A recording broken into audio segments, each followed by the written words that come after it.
근데 GPU가 하나에 뭐 5천만 원 수준인데 이것의 원가가 뭐 모래 뭐 이런 거니까 이걸로 따지면 120원이라고 하는 사람도 있다라고 하면서 이재명 후보를 비판했는데요.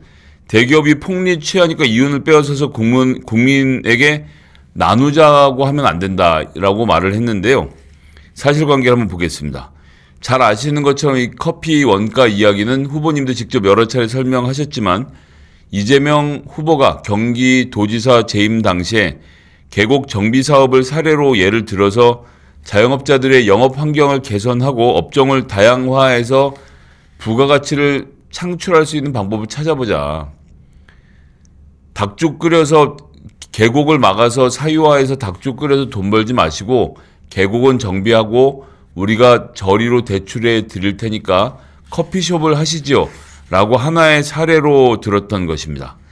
그래서 자영업자가 폭리를 취한다고 돈을 빼앗자고 한 얘기를 한 적이 없는데 참 어이없는 주장이라는 점을 말씀드려야겠고요.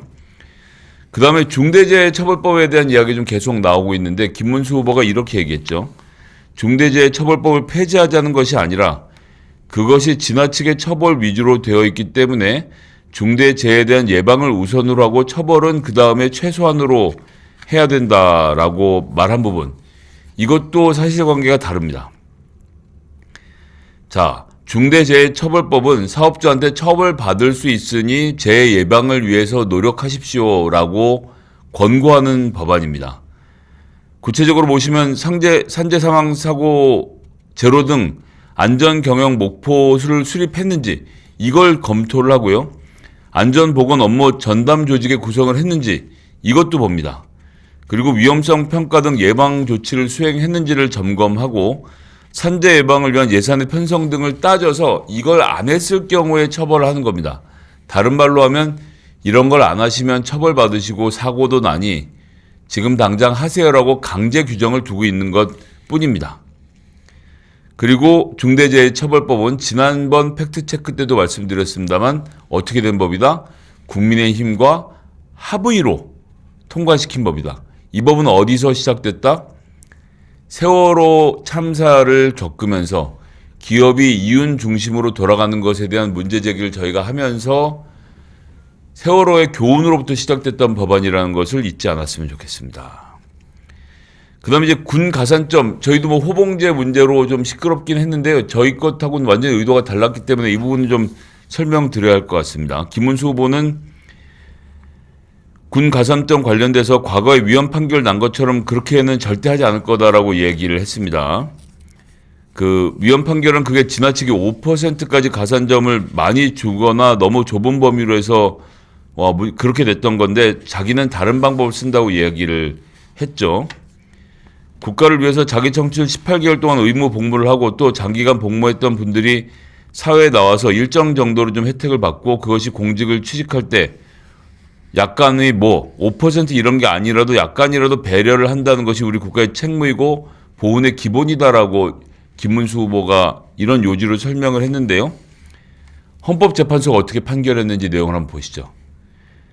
제대군인 가산점 제도, 당시 현역은 5%, 보충력은 3%였는데 장애인 등의 평등권, 공무 담임권, 직업 선택의 자유 등을 침해하기 때문에 위헌이다라고 99년 12월에 이미 결정한 바가 있습니다.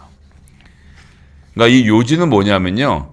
일반적인 공무원 시험 제도에다가 자동 가산점을 일괄적으로 부여하는 것이 과잉금지 원칙에 위반된다는 점을 지적한 것이에요. 그러면 99년에 이미 위헌 판결을 난 것을 어떻게 고치겠다라는 구체적인 대안을 가지고 접근해야 되는데 무작정 가산점 얘기를 꺼낸 겁니다. 민주당은 그렇게 군 복무를 한 경우에 공기업에서 그 호봉만큼을 인정해 주자라고 하는 것이고 이미 공기업의 경우에는 80%가 넘게 호봉제를 인정하고 있기 때문에 그것을 전면화하자는 즉 남은 10몇 %의 공기업에게 적용하자라는 주장을 하는 것으로 가산점을 주어서 모든 군대를 나온 사람이 공무원 시험에 더 높은 점수를 받게 하자라고는 완전히 다른 이야기라는 점을 여러분들께 또 설명드리겠습니다. 자, 그다음에 이제 문제 최저임금 이야기. 지난번 이준석 후보가 1차 토론 때 나왔던 거의 유일한 공약이라고 저희가 좀 뭐 비판했던 부분이라고 좀 봐야 될 텐데요. 자, 이준석 후보가 캐나다 같은 경우에도 1964년도에 이것을 비준한 뒤에 TFWP 프로그램 등을 통해 외국인 노동자에 대해서는 규정을 완화한 사례가 있다고 말했습니다. 이 자체로 단어 그 자체는 틀린 게 아닌데요. 사실관계를 저희가 바로 확인해 봤습니다.